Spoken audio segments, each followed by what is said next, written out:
But first of all, I'd like to rise today in strong opposition to the Tobacco Regulatory Bill on the floor. This sweeping legislation would dramatically increase the FDA's regulatory authority outside the scope of original congressional intent. This is something that Congress did not intend to give the FDA when we wrote the Federal Food and Drug and Cosmetic Act.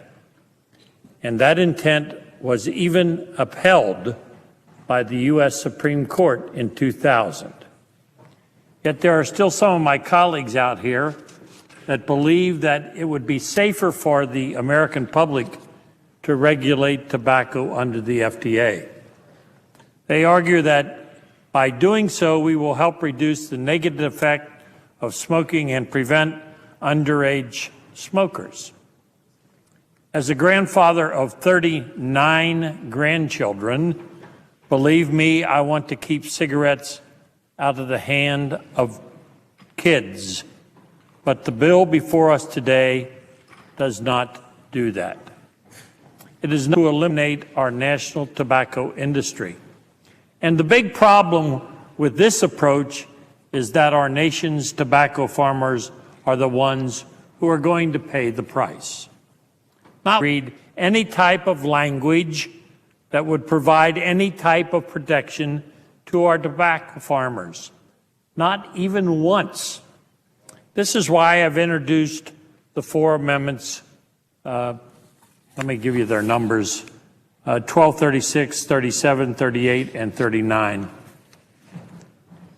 If the FDA is going to regulate tobacco and require sweeping changes within the industry, I want to ensure that farmers have a voice at the negotiating table.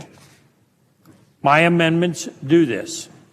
Not only do they allow a fair grower representation, but they help ensure that those who will be most affected by this legislation will not be forced to pay the biggest price. Let me be clear that I oppose the FDA regulation of tobacco. I have said that as long as tobacco is a legal commodity, it should be regulated through the USDA. That's the United States Department of Agriculture, not the FDA. If we're going to discuss giving the FDA this authority through this or similar legislation, I want to make sure that we consider the impact of this on agriculture. In Kentucky, the family farm is the foundation for who we are as a state. For over a century, the family farm in Kentucky has centered around one crop, tobacco. Tobacco barns and small plots of tobacco dot the Kentucky landscape.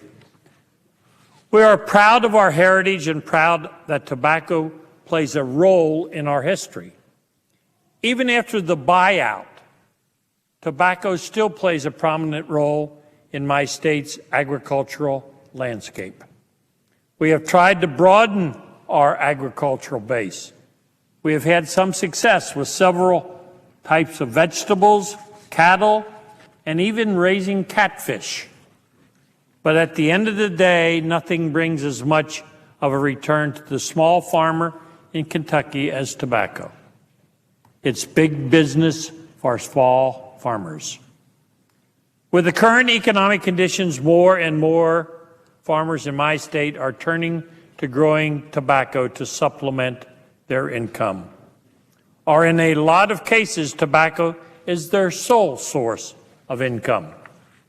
The money they get from tobacco pays their mortgages, puts their kids through school, and actually allows them to stay on the farm.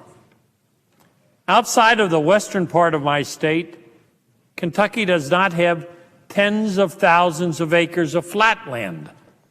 We have a lot of green rolling hills and climate where tobacco thrives. It can be raised very cheaply on small plots of land that simply cannot accommodate other crops. Whether we like it or not, tobacco remains an economic staple for rural Kentucky. It is profitable and farmers rely on it. That might not be popular today, but it is an economic reality that we have to face. Whatever the opponents of tobacco say, there is no denying that this bill will add unnecessary mandates and expenses on the farmers in the effect to punish the big tobacco companies. Sure, this bill will hurt big tobacco companies. They might have to move offshore. They might have to start exporting more of their products, but they will survive. But Kentucky's tobacco farmers don't have these options available to them. They are the ones that are going to be hurt by this type of legislation. Now, some of my colleagues might support this legislation because they would like to outlaw tobacco. The last time I looked, tobacco was still a legal product in this country. And if my colleagues want to make it illegal, let them be honest and upfront about it. Let's consider legislation to make it illegal. We can fight that here out on the floor of the U.S. Senate. But let's not keep trying to slip it through the back door through overregulation and taxes in the name of preventing underage smoking. Children should not have cigarettes. They shouldn't. This is why we have age limits and advertising limits. We should do all that we can to keep cigarettes out of the hands of our kids, but the bill before us is not the answer. We can do better and should do better. All this bill does is move the regulation of a legal product from several agencies to another, one that has no jurisdiction to regulate it. The only people this bill is going to hurt in the end are not the big tobacco companies, but the small and honest farmers who depend on tobacco to pay their bills. This is why I have offered 4 farmer-friendly amendments to the bill. I just want to explain a few minutes for the 4. 1, Bunning 1236 just clarifies nothing in this bill will prevent our farmers from growing and cultivating tobacco as they have been able to do for the past 100+ years. My second amendment, 1237, established a grower grant program that would help ease the financial burden on this bill on our farmers. 1238 gives growers a seat at the negotiating table. The underlying bill establishes a tobacco scientific advisory committee made up of 12 members. 7 of those members are from the medical field to ensure that public health needs are taken into account. There is 1 of the public and 3 representatives from the tobacco industry.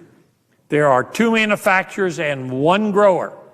All members of the committee are voting except for the last 3, the tobacco representatives. My amendment is simple. It gives the tobacco representatives the right to vote and adds 2 more grower positions. That way, all 3 forms of tobacco, burley, flue-cured, and dark leaf, are represented at the negotiating table. The final Bunning Amendment, 1239, asks the FDA if they are going to impose any new restrictions or requirements on farmers, then they should consider and conduct a feasibility study so that we know the effect on the farm level. When my amendments come up, I encourage my colleagues to support them.